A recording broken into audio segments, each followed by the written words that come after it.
In July 2025, Brazil was thrown into the center of an unprecedented act of economic aggression. With a single decree, Donald Trump imposed tariffs of up to 50% on more than 50 Brazilian export products, ranging from steel and aluminum to orange juice, coffee derivatives, processed meat, paper, and soy-based goods. The justification presented was once again the tired rhetoric of protecting American jobs. But behind that populist veil lies something much deeper, a strategic and explicitly political strike against Brazil's sovereignty.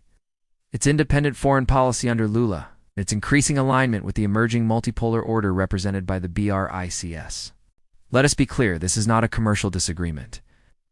It is economic warfare, conducted by a global hegemon, desperate to halt the relative decline of its influence, especially in Latin America, a region it still arrogantly considers its backyard. The timing of the tariff assault is revealing. It comes just as Brazil assumes a leadership role within the BRICS alliance, supports de-dollarization efforts, negotiates trade deals denominated in local currencies, and strengthens economic and diplomatic ties with China, Russia, South Africa, and India. It is also no coincidence that the U.S. has grown increasingly hostile toward any nation pursuing strategic autonomy, especially within the global South. Brazil is not just another country. It is Latin America's largest economy, the 10th largest in the world, a key supplier of critical commodities, and a cornerstone of regional stability. The United States knows this. It is precisely why Brazil is now under attack.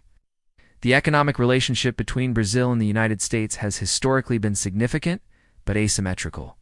In 2024, bilateral trade surpassed $80 billion United States dollars, with Brazil carrying a modest trade deficit. The U.S. is one of Brazil's largest trading partners, consistently ranking in the top 3. But it is not Brazil's most important one.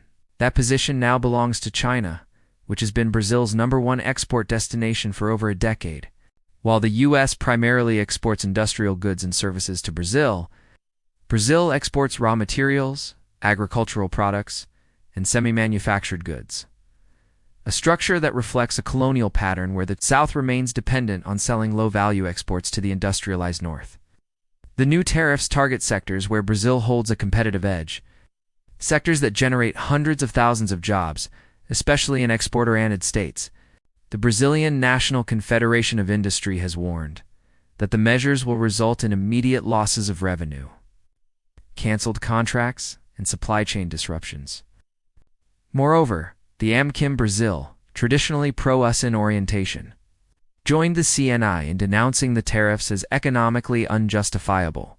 They are not based on anti-dumping findings, injury assessments, or WTO dispute processes. They are purely coercive, a weapon of imperial pressure, not a tool of fair trade. But perhaps the most absurd and revealing element in Trump's justification is his claim that the tariffs were imposed to help Bolsonaro. That statement alone lays bare the real objective: to interfere in Brazil's domestic politics. Bolsonaro, once Trump's most sycophantic ally in Latin America, is no longer in power, but his image continues to be used as a wedge, threat, and a signal to conservative sectors within Brazil. It is a crude message: either return to obedience under pro-US leadership or face economic strangulation. This is not diplomacy.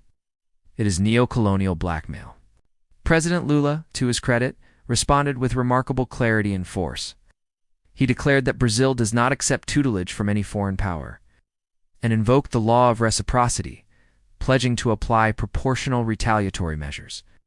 The Brazilian Ministry of Foreign Affairs went further, returning Trump's letter, which had been classified as offensive and inappropriate, and summoning the USD affairs in.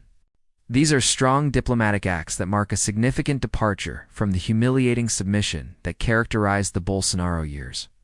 Former Trade Minister Welber Barral called the measure what it is: an act that threatens over 200 years of bilateral relations due to political opportunism and ideological extremism. And even internationally, voices of reason are raising alarms. Nobel laureate Paul Krugman described the tariff as malignant and megalomaniacal, openly recognizing it as a violation of economic logic and an act driven by ideological aggression. But let's not be naive. This isn't simply about Trump's personal eccentricities. It's about the systemic logic of U.S. imperialism, a logic that has used trade, finance, military force, and propaganda to maintain global dominance for over a century. The emergence of the BRICS bloc, and more recently BRICS Plus, poses a historic challenge to that dominance. Together, the BRICS Plus nations represent over 40% of the global population, a third of global GDP, and an explicit desire to reform or replace U.S.-centric institutions like the IMF, the World Bank, and even SWIFT. In 2023, Brazil supported the BRICS initiative to create a common trade settlement system that reduces dependence on the U.S. dollar. This threatens Washington's monetary hegemony, the linchpin of its global influence. The very idea that Brazil could trade with China or India in reais or yuan is enough to trigger panic in the U.S. establishment.